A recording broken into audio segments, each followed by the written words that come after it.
Nesse domingo teremos a ceia do Senhor, então, tanto de manhã quanto à noite.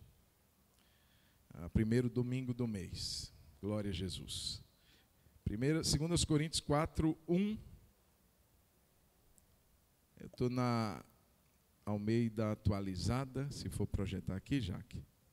A palavra do Senhor diz assim: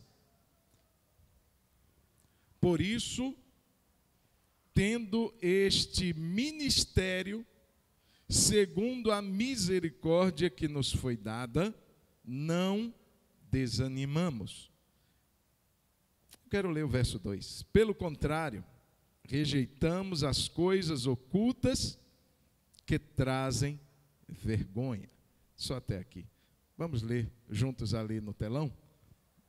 Pelo contrário. Coloca no 1, Jaque, por favor. Vamos lá, voltar para 1. Verso 1. Aí, vamos lá? Por isso, tendo este ministério, segundo a misericórdia que nos foi dada, não desanimamos. Verso 2. Pelo contrário, rejeitamos as coisas ocultas que trazem vergonha. Só até aqui. Pai, fale conosco nessa noite pelo Teu Espírito e pelo poder da Tua palavra, comunique ao nosso coração a Tua vontade. Assim nós te pedimos que toda e qualquer interferência seja bloqueada agora. Nós declaramos que esse lugar está no controle do Teu Espírito. Fala conosco, Senhor, em nome de Jesus. Amém. Pode se assentar, amado. Eu não sei o que você já um dia pensou sobre ministério. Eu não sei se você um dia já se considerou uma pessoa ministeriada. Talvez você diz assim algum dia: não, pastor, eu não tenho ministério. Às vezes a gente vê assim, em alguns lugares, igrejas, por exemplo, a igreja tal, ministério, aí geralmente coloca-se o nome do pastor daquele lugar. E muitas vezes, por causa disso, por uma incompreensão, a gente acha que ministério é algo relegado apenas a algumas pessoas, especialmente líderes. Então, o pastor é ministeriado, a irmã fulana é ministeriada, o irmão Beltrano. Então, a gente acha que é um privilégio dado a poucos, e eu quero dizer que não. O ministério, irmãos, foi dado à igreja. Se você puder, abra sua... Não, vamos deixar a Jaque fazer isso por nós. Jaque, abre aí, por favor, coloca em Efésios capítulo 4, versículo 11 primeiro. Mas eu queria que você pensasse que ministério não é algo dado a alguns, mas a todos nós. Você entrou aqui talvez sem imaginar isso, sem pensar isso. Eu quero lembrar que ministério significa serviço. O significado de ministério é esse. Até o texto que a gente vai ler aqui, o texto na Nova Almeida Internacional substitui ministério por serviço. Para você entender que existe a relação. Às vezes a gente acha que ministério é algo assim, uau, é muito grande. Sim, você tem razão, é grande, mas não é mais além do que servir. Servir para Deus é algo grande. Aquele que quiser ser grande, disse Jesus, será servo de todos. Então, para Jesus, qual é a grandeza de um homem? É quando ele serve. Não é quando ele manda. Não é quando ele tem destaque, é quando ele serve. Então, existe um ministério dado aos santos. Existe um ministério dado à igreja. Então, eu quero afirmar: você é um ministeriado. Você é uma ministeriada. Você tem um ministério, sim. Diga amém. Porque às vezes a gente acha que, não, eu não tenho nada para fazer na igreja, a não ser participar dos cultos, participar da ceia, levar uma oferta, devolver meu dízimo, voltar para minha casa. É errado. Você e eu, todos nós, igreja de Jesus, temos um ministério. Efésios capítulo 4, já conseguiu lá, Jaque? Travou? Oi? 11, 12. Ele mesmo, Jesus, concedeu uns para apóstolos, profetas, evangelistas, pastores e mestres. Aí a gente diz assim, esses são os ministeriados. Vamos prosseguir? Verso 12. Ele concedeu para quê? Tendo em vista o quê? Primeiro, o aperfeiçoamento dos santos. É como se esses que foram alistados agora há pouco, eles fossem os treinadores. Eles equipam, eles aperfeiçoam, através do discipulado, do acompanhamento, enfim, do trabalho que Deus deu a cada um deles. Mas o aperfeiçoamento, ele tem um propósito. Qual é? Para o desempenho do seu serviço. Para a edificação do corpo de Cristo. Do serviço de quem, irmãos? Dos santos. Então, quem exerce o ministério não são apenas os pastores, evangelistas, profetas, mestres e apóstolos. Eles têm um propósito: equipar os santos, prepará-los, aperfeiçoá-los, para que os santos desempenhem o serviço. É justamente o intercâmbio.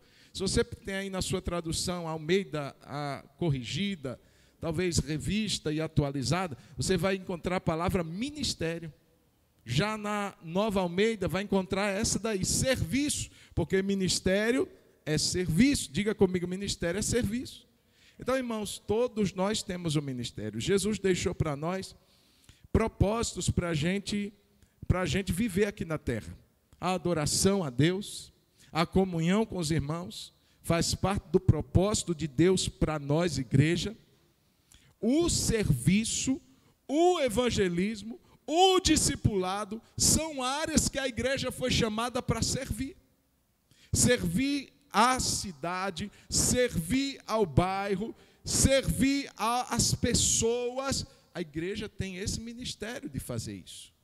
Tem esse chamado para assim fazer. Eu estou falando isso, irmãos, de uma forma introdutória, para que você entenda que essa palavra que Paulo está falando aqui aos Coríntios diz respeito a ele, é óbvio, como apóstolo, mas a nós como igreja.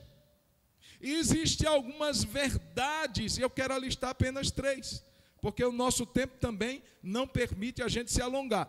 3 verdades sobre o ministério. E se você já entende que o ministério é para você, que você é alguém chamado para o serviço, que Deus está te aperfeiçoando através dos líderes, através dos homens que Deus colocou, das mulheres que Deus colocou, equipando, treinando de alguma maneira, às vezes puxando a orelha, às vezes dando uma alinhada. Enfim, Deus age como cada um de nós precisamos para cumprirmos o nosso ministério. Se a gente entende isso, 3 verdades Deus quer trazer ao nosso coração nessa noite. A primeira delas, sobre ministério, é que todo ministério não é por mérito, é segundo a misericórdia.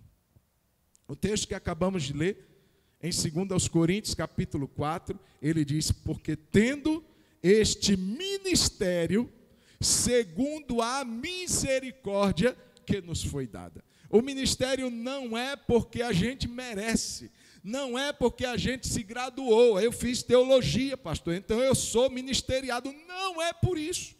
Isso é para te ajudar, te capacitar, te preparar, mas não é por isso. Não é pelas suas habilidades, pelos seus talentos naturais, os dons que você possui. Se você tem, porque Deus lhe deu. Não tem nada de que se gabar, de que se gloriar, tudo vem dele. Por isso o ministério é segundo a misericórdia. Não é segundo o mérito ou crédito. Eu já vi gente orando, Deus, se tem o crédito contigo. Meu irmão, se a gente for apelar para isso, a gente tem débito e não crédito. A gente tem dívida para com Deus. A gente não apela para crédito que a gente tem no céu. A gente não tem crédito. O único crédito que a gente tem se chama Jesus. É por meio dele, tudo por ele e para ele. Ele é digno de toda glória, irmãos. Por isso o ministério é segundo misericórdia. Deus olhou para nós, estávamos ali no charco, estávamos ali no pecado, Ele nos tirou de lá pelo seu sangue. É tremendo, irmãos, porque, em primeiro lugar, a gente vê que quem está falando aqui entende desse assunto. Paulo sabia que ele não tinha merecimento nenhum. Paulo sabia que ele era um perseguidor da igreja. Ele disse assim: eu nem era para ser considerado apóstolo. Eu, o pior dos pecadores, alcancei misericórdia. Não foi ele quem buscou Cristo, foi Cristo quem buscou a ele. Ele estava indo com um propósito ruim, maligno e cruel, de perseguir a igreja. E naquele caminho, quem aparece para ele? Jesus de Nazaré. Colocando-o no seu devido lugar, tirando aquele ar de superioridade, fez com que aquele homem caísse por terra. E ele ficou sem enxergar, com o propósito de abrir os olhos para dentro dele. E ali Jesus fala com ele: Saulo, Saulo, por que me persegues? Ele não conhecia Jesus. Quem és tu, Senhor? Eu sou Jesus, a quem tu persegues. E ele vive uma experiência de ser encontrado por Jesus. Ele sabia que ele não tinha mérito nenhum, ele sabia que ele não tinha crédito nenhum, mas ele sabia que ele tinha misericórdia com a abundância. Onde abundou o pecado, diz a palavra, e o próprio apóstolo Paulo, superabundou a graça. É pela bondade dele, irmãos. Isso deve gerar em nós, não é nenhum sentimento de orgulho. Ei, todas as vezes que Deus for lhe usar para fazer algo para Ele, dê a Ele a glória, porque Ele é pela misericórdia dEle. Não tem nada, como diz a música, tem tudo a ver com Ele e não tem nada a ver conosco. A gente só aceita o chamado, a gente só responde ao chamado, a gente só se dispõe a Ele. Mas quem faz tudo é Ele, irmãos, é segundo a sua misericórdia. Irmão, presta atenção, é tanto pela misericórdia. Se Ele quisesse, Ele usaria os seus anjos para fazer tudo muito melhor, mais excelente do que todos nós juntos. Jesus disse assim: ô Pedro, eu poderia agora, nesse momento, pedir ao meu Pai, e Ele me enviaria mais de 12 legiões de anjos, mais de 70 mil anjos estariam à minha disposição agora. Então, irmãos, a gente pensa que Deus poderia fazer isso. Os anjos percorreriam a terra em questão de segundos. Eles pregariam com aquela voz de trovão, voz poderosa, que ecoaria nessa terra toda e faria o serviço que a igreja tem feito ao longo de mais de 2000 anos. Eles fariam em poucos dias. Eles alcançariam lugares onde a gente não alcança. Eles entrariam em lugares que a gente não entra. Irmãos, Deus teria bala na agulha, mais recursos do que o que eles têm hoje através de mim, de você. Mas ainda assim Ele diz: eu conto com a sua vida. É pela misericórdia. Isso deve gerar em nós, irmãos, gratidão. Obrigado, Senhor. O Senhor poderia contar com uma excelência incomparavelmente melhor do que a de todos nós juntos, mas o Senhor escolheu a nós. Isso deve gerar em nós gratidão, isso deve gerar em nós um sentimento de honra e de privilégio, a ponto de que quando formos dada a nós a oportunidade de exercer o ministério, em qualquer área que seja, a gente fazê-lo com gratidão, sem murmuração, sem reclamação. Obrigado, Jesus, por esse privilégio que o Senhor está me dando, de poder servi-lo, de poder dar um copo de água fria a um pequenino, por causa do Senhor, de poder servir a um idoso, de poder limpar a casa do idoso, cortar a unha dele, passar esmalte naquelas senhorinhas, fazer aquilo que o Senhor me deu para fazer, ainda que ninguém veja, ainda que ninguém nunca saiba, mas está sendo computado tudo lá na glória. Louvado seja o nome do Senhor, e podemos dizer glórias ao teu nome, porque o que o Senhor me deu para fazer é segundo a misericórdia. A segunda verdade sobre o ministério é que ele requer bom ânimo. Ele diz no texto: pelo que tendo este ministério, segundo a misericórdia que nos foi dada, não desanimamos. É justamente aí que muitos de nós ficamos. É nesse ponto que muitos ministeriados paralisam. É ali que muitos que se sentiram um dia vocacionados. Por isso, irmãos, que a Bíblia diz, muitos são chamados, mas poucos escolhidos. Porque na euforia do chamado, irmãos, a gente se levanta, a gente se dispõe, mas a dura lida do ministério faz muitos desanimarem. Os espinhos que o ministério traz, pastor, não é só glória, não, irmão. Só glória num lugar chamado céu. Até lá não, irmãos. Até lá tem espinho, tem fadiga, tem suor, tem lágrimas. Se Paulo, irmãos, fosse ministrar hoje essa palavra, ele poderia dizer, eu já sofri muitas coisas por causa do ministério. Naufrágio, açoites, prisões, tudo injustamente. Porque por causa de Cristo que ele sofreu tudo isso. E ele pôde dizer com autoridade, com legitimidade, eu não desanimei. Fui abandonado, fui traído também. Muitos me deixaram, muitos me causaram mal. Na sua segunda carta a Timóteo, ele tem lá uma relação de nomes de pessoas que o abandonaram, que o causaram mal a ele. Ele fala de algumas pessoas. Irmãos, ele tinha motivos de sobra para dizer, eu não dou conta mais. Eu vou fazer outra coisa da minha vida. Mexer com esse negócio de ministério, estou fora. E ele vai e diz exatamente o contrário. Tendo esse ministério, que é segundo a misericórdia, não desanimamos. Não vamos entregar os pontos. Não vamos retroceder. Irmãos, ele alista aí no verso 8, algumas situações, ele diz assim, em tudo.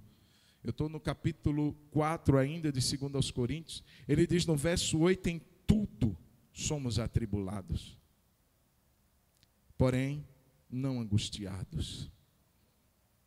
Ficamos perplexos, porém não desanimados. Somos perseguidos, porém não abandonados. Somos derrubados ou abatidos, mas não destruídos. Irmãos, quantos motivos esse homem tinha para desanimar? Quantas perseguições, quantas tribulações, quantas perplexidades. E essa palavra, esse termo, ele quer dizer um momento em que a pessoa se vê sem condições de avançar. A perplexidade, a confusão é tão grande que ele não consegue decidir-se. Ele está perplexo, ele está confuso naquele momento. Quantas situações esse homem viveu. Somos perseguidos, somos até derrubados, abatidos, mas não destruídos. Irmãos, ele sabia o porquê disso tudo, não é porque ele era forte. No verso 7 ele diz assim, temos esse tesouro em vasos de barro, para que a excelência do poder seja de Deus e não nossa. Ele reconhece que o poder que está na vida dele, esse frágil vaso de barro que ele era, essa excelência de poder e de grandeza era de Deus e não dele. Quem nos sustenta, irmãos, quem em meio às perseguições nos faz verdadeiramente avançar, quem em meio às tribulações não permite que a gente seja dominado pela angústia, quem em meio a muitas vezes as perplexidades não permite que a gente seja desanimado, quem em meio às perseguições não deixa que a gente se sinta abandonado, quem em meio aos abatimentos não deixa a gente ser destruído, a não ser aquele que nos chamou para o ministério, a não ser aquele que diz assim, eu vou estar com você todos os dias.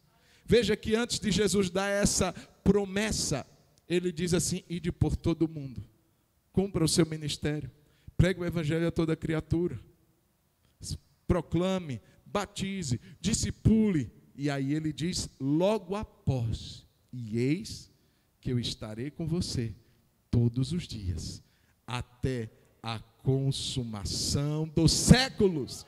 Amém, irmãos? É porque Ele está conosco, queridos, que a gente caminha. É porque Ele está conosco que as situações podem nos derrubar. Essa semana eu estava conversando com a irmã Luísa. Deus abençoe a irmã. Ela levou uma queda, machucou muito o braço dela. As irmãs estiveram lá também, do Bom Samaritano. Eu disse, irmã Luísa, a Bíblia já diz, quem está de pé, cuide para que não caia. Porque a gente nem percebe quando a gente cai, só percebe quando a gente está no chão. E eu contava esses dias para trás que eu estava fazendo uma caminhada cedo de manhã, e eu vi uma tela, já tem um tempo, viu, irmãos? E tinha uma tela assim, antes da pandemia, já tinha uma tela de proteção assim, ó, no chão, e eu vi essa tela. Eu disse, está tranquilo, não precisa nem mudar de rota. Continuei caminhando, quando chegou perto da tela, o que foi que eu fiz? Dei um passo, passei pela tela, o de trás enganchou. O de trás, o laço, a rede me pegou. Mas não foi do passarinheiro, não. E me derrubou.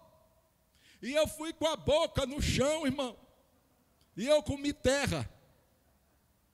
E eu rasguei o queixo. E eu tive que deixar o cavanhaque crescer, porque eu não dava conta mais de fazer a barba. E eu perguntei, como é que eu caí? Eu vi o negócio. Você está entendendo? Ele diz assim, às vezes a gente é abatido. Às vezes a gente é derrubado. Não é que a gente cai de propósito. Algo nos derruba. Uma situação nos derruba. O inimigo, às vezes, até nos derruba. Mas eu quero dizer, não seremos destruídos. Aleluia. 7 vezes cairá o justo, mas o Senhor o levantará. Irmãos, a gente pode passar por tremendos temporais, tempestades da vida, o nosso barco pode balançar, mas conosco está o nosso Deus, que não nos deixará caídos, mas Ele nos levantará pela sua graça e pela sua misericórdia. Bendito seja o nome do Senhor. Você pode aplaudir esse Deus maravilhoso. Aleluia, aleluia. Pela sua graça, pela sua bondade, louvado seja o nome do Senhor. E em último lugar, irmãos, além de dizer que é segundo a misericórdia, eu estou falando sobre 3 verdades do ministério. Não temos de que nos gloriar. A segunda verdade é que não vamos desanimar, apesar dos pesares, apesar de tudo que possa acontecer conosco. Ele continua nos segurando pela mão direita. E Ele diz para cada um de nós, não temas, eu sou contigo. Mas existe uma última verdade que eu quero mencionar. E ele continua ainda no versículo 2. Pelo contrário, rejeitamos as coisas ocultas que trazem vergonha.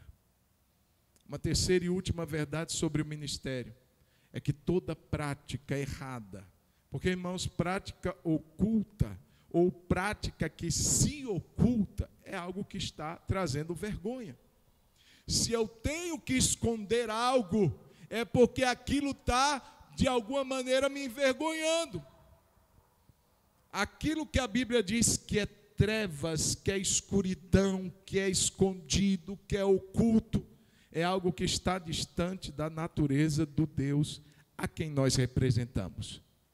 Ele é luz, e nele não há treva nenhuma. Irmãos, é nesse ponto que muitos também têm ficado para trás. Porque Deus dá um ministério. Porque Deus dá graça no ministério. Ele capacita quem Ele chama. Mas aí, irmãos, falta em muitas pessoas vigilância, sobriedade e disposição de dizer não ao que é errado, de dizer não ao que está oculto, ao que é trevas, ao que é pecado. E ele diz assim, olha, o ministério, ele precisa de disposição para rejeitar, para olhar para aquilo que está sendo oferecido e dizer não, e dizer não quero, e dizer não aceito, e dizer é incompatível com quem eu represento. Irmão, Satanás, quando ele não consegue paralisar o ministeriado, a ministeriada pela perseguição, ele para pela sedução. Ele seduz, ele engana, ele traz o coração daquela pessoa, muitas vezes, debaixo de uma escravidão de pecado. Mas está ali no ministério, está fazendo, está acontecendo, está sendo usado. Mas, irmãos, é questão de dias. E quando muitas vezes não é revelado aqui na terra, porque eu entendo, deixa eu te falar uma coisa. Muitas vezes vem um pecado à tona de um homem, de uma mulher que talvez você admirava, que você tinha como referencial. Aí você diz assim, não era um homem nem uma mulher de Deus. Não, até era. E até é. E eu vejo que muitas vezes Deus permite que aquele pecado venha à tona. Mas não é primeiramente para humilhar nem para envergonhar. É para levar aquela pessoa que Deus tanto ama para o arrependimento. É como se Deus dissesse assim, eu vou permitir que você seja descoberto. Que esse pecado que você já deveria ter abandonado, confessado, esse pecado que você já deveria ter trazido à luz, você não trouxe até hoje. Porque Deus dá tempo para arrependimento. Tem uma pessoa, uma profetisa no livro do Apocalipse, que Deus fala assim, dê-lhe tempo para que se arrependesse, mas você não se arrependeu. Então Deus dá tempo de misericórdia, Deus dá tempo da pessoa abrir os olhos e dizer eu me arrependo, e procurar remédio, procurar cura para aquele problema. Mas muitas vezes as pessoas dizem assim, não, ninguém está vendo, não fui descoberta até hoje, e continua na prática do erro, continua na prática do pecado. Uma hora a linha do trem acaba, uma hora Deus vai dizer assim, chega, já te dei tempo, você não aproveitou, agora vou trazer isso à tona. E Deus o faz muitas vezes, irmãos, porque Ele quer resgatar aquela alma de volta para Ele. O ministério muitas vezes será abortado naquele momento. A pessoa nunca mais vai ser como era antes, mas pelo menos a alma daquela pessoa pode ser salva. Mas, irmãos, nós precisamos, como igreja, estarmos vigilantes, porque se o ministério foi dado a nós, uma das maneiras do diabo nos paralisar é quando ele nos seduz por um pecado, por um erro. Por isso que o texto diz, precisamos rejeitar as práticas que por vergonha se ocultam. Tudo que está errado, irmãos, e tudo começa como uma semente. Uma semente é algo pequeno, ninguém começa recebendo uma proposta grande. Mas às vezes começa aceitando uma sementezinha de fazer algo errado. E a pessoa faz. Ele diz assim, não deu nada de ruim para mim. E ela aceita a segunda vez. E não deu nada de errado, ninguém descobre. E ela continua, aceita a terceira. Aceita um quarto convite. Aceita uma quinta proposta, e ele vai se enlaçando, ele vai se engodando com aquele erro. Daqui a pouco ele está igual como quando a aranha faz com a vítima, toda enlaçada, ele não consegue mais sair do lugar. Por isso, queridos, se nós entendemos que o ministério dado a nós, ele precisa ser levado como Paulo levou, até ele chegar nos últimos dias da sua vida e dizer, eu combati o bom combate, eu acabei a carreira e eu guardei a fé. Irmãos, eu não acho uma declaração mais poderosa do que essa, de alguém que terminou bem, de alguém que chegou no fim da linha, nos últimos dias de sua vida, e ele pode dizer, eu não me acovardei do combate, eu combati o bom combate. Eu não deixei nada pela metade, eu não deixei nada incompleto, eu acabei a carreira, e a fé eu não perdi, eu guardei a minha fé. E ele diz, já agora a coroa da justiça me está guardada, a qual o Senhor reto juiz me dará naquele dia, e não somente a mim, mas a todos quantos amam a sua vinda. Irmão, você quer receber a coroa da vida? Amém? Persevere. mantenha-se firme até o fim. Entenda que Deus tem dado a cada um de nós um privilégio tamanho. Um ministério foi dado a mim e a você. Uau, glória a Deus. Eu não tenho de que me gloriar, foi por misericórdia. Foi porque Ele quis, pela sua bondade, e por causa dEle, Jesus Cristo. Eu não posso desanimar. Tem muitas coisas que vai tentar fazer com que eu pare, com que eu desanime, com que eu perca o ânimo, com que eu desfaleça. Ele diz: em tudo somos atribulados, em todas as áreas, de todas as formas, de todos os lados somos atribulados, mas não angustiados. Então nós não podemos desanimar, mas para guardar no coração tudo que for oculto, tudo que for das trevas, tudo que não for compatível com aquele a quem representamos, precisa ser rejeitado, precisa ser abandonado. Porque nós queremos, irmãos, que esse ministério, além de ser frutífero, ele seja duradouro, permanente, até Jesus nos chamar. Amém, queridos? Vamos ficar de pé, vamos orar nesse instante. Aleluia, aleluia. Primeira oração que a gente precisa fazer, muitas vezes é para quebrar de nós toda barreira em relação ao ministério. Muitas vezes nós sabemos que Deus quer algo para nós e a gente não está se dispondo para isso. Então o primeiro passo a ser dado é dizer: Deus, estou aqui, estou disposto, estou como Isaías, estou disposto a dizer: eis-me aqui. Tendo dito isso, nossa segunda oração será exatamente essa do texto de Coríntios. Não me deixa desanimar, Deus. Deus, não me deixa parar no meio do caminho. Deus, não me deixa desistir. Vai vir situação de um lado, de outro, para me parar. Mas eu sei quem me chamou. Eu sei que Ele é fiel para me sustentar. Eu sei que Ele é fiel para me guardar até o último dia. Eu sei que eu posso até ser derrubado, mas eu não serei destruído. Eu posso ficar confuso na caminhada, perplexo, mas eu não vou desanimar, porque o Senhor está comigo. Gostei do início da Stephanie. Onde está o Senhor? Perto. Ele está perto de todos os que o invocam. Então nesse momento ore ao Senhor, se dispõe a Ele nesses últimos minutos que temos. Diga: Deus, eu estou aqui, Pai. Eu estou aqui para fazer o que o Senhor colocou nas minhas mãos. Esse ministério não foi dado apenas a um grupo de pessoas, foi dado à igreja, e eu sou tua igreja, Senhor. Então me usa para a tua glória, me usa para o teu louvor.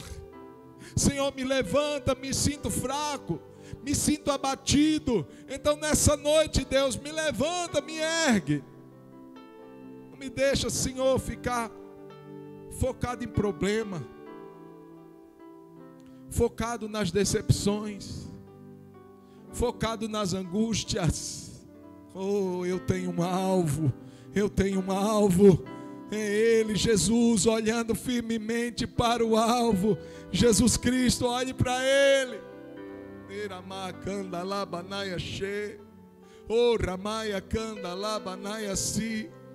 Quantas vezes tiramos os olhos dele, irmãos? Tiramos os olhos dele. Cornélio apedrejado, ele não olhou para quem o apedrejava. A Bíblia diz que os dentes de quem o apedrejava, eles cerravam, eles estavam rilhando com tanto ódio de Estevão. Mas a Bíblia diz que ele olhou para os céus e ele viu o trono, e ele viu Jesus ao lado de quem estava no trono, e ele pôde até dizer: Pai, perdoa, Pai, perdoa eles. Deus, nessa noite libera uma porção de graça sobre cada um que aqui está. Meu Deus, faz o coração voltar a aquecer pelo ministério. Quantas pessoas, Senhor, deixaram essa verdade congelar no coração. Quantos, Senhor, nessa noite, quem sabe aqui, deixaram, Senhor, o fervor do ministério apagar. Por isso que o Senhor, através de Paulo, disse a Timóteo: rogo-te que reavives o dom de Deus que há em ti. Ei, tem um dom, tem um chamado que Deus colocou dentro de você. E Deus nessa noite está querendo reavivar esse dom. Levante os seus olhos. Tem um campo te esperando, tem um ministério te aguardando, tem um chamado de Deus para a sua vida. Oh, aleluia! Ele estará conosco, irmãos. Ele estará ao nosso lado, mas nessa noite, querido, se há alguma coisa que nós precisamos dizer: eu não quero mais, eu não vou fazer isso mais. Faça isso agora. Não espere a vontade chegar. Faça isso em nome de Jesus. Dê um basta em tudo aquilo que está te prendendo. Dê um basta em toda e qualquer proposta que o diabo um dia te fez. Diga não se há alguma coisa que você sabe que desagrada a Deus, que pode comprometer seu ministério. Diga não nessa noite. Pai, no nome de Jesus, libera hoje, Senhor, ó Deus, um corte cirúrgico em toda amarra do diabo, em toda situação que esteja prendendo, que esteja amarrando, meu Pai, a nossa vida. Somos ministeriados, somos homens e mulheres aqui nessa noite, a quem Deus chamou para algo específico, a quem o Senhor tem dado dons e habilidades, a quem o Senhor tem dado confiança. Oh, aleluia! O Senhor olhou e disse: eu te dou isso, filho. Eu te dou esse propósito, esse ministério. Maia, é segundo a minha misericórdia sobre a sua vida. Para que você não esqueça de que eu sou bom, e que a minha misericórdia tem estado sobre você. Pai, em nome de Jesus, eu te louvo e te agradeço por essa oportunidade em que teu Espírito fala conosco nessa noite. Mas eu te peço que esta semente que agora o Senhor plantou em nossos corações, ela não fique em um lugar onde ela não possa crescer, e que tampouco Satanás arrebate essa palavra, mas eu peço que ela seja colocada em um campo fértil, em um lugar onde essa semente crescerá, germinará, dará frutos para a glória do teu nome. Eu te louvo e te agradeço. Espírito Santo, confirme o teu propósito em cada um de nós, em nome de Jesus. Coloca a mão no seu coração. Pai, em nome de Jesus, o selo do teu Espírito está sobre essa vida. O penhor, a garantia. Eu peço ao Senhor que nessa noite, assim como essa mão está posta simbolicamente sobre o coração, eu peço: aquece, renova, restaura, transforma, cura, dá forças, dá ânimo, dá graça, dá unção, em nome de Jesus. Direção clara, objetiva do propósito de Deus para mim e para você, em nome de Jesus. Amém. Amém, queridos. Glória a Deus. Obrigado, Jesus. Obrigado por essa noite. Obrigado por esse tempo precioso que passamos aqui. Leva-nos agora em paz e em segurança aos nossos lares. É o que nós oramos e por isso te agradecemos no nome precioso de Jesus. Que o amor do Pai, a graça do Filho e a comunhão do Espírito seja sobre todos nós e sobre todo o povo de Deus na terra, hoje e para sempre. Amém e amém. Deus abençoe sua vida. Vá em paz. Uma noite abençoada para você em nome de Jesus. Até domingo, se Deus permitir.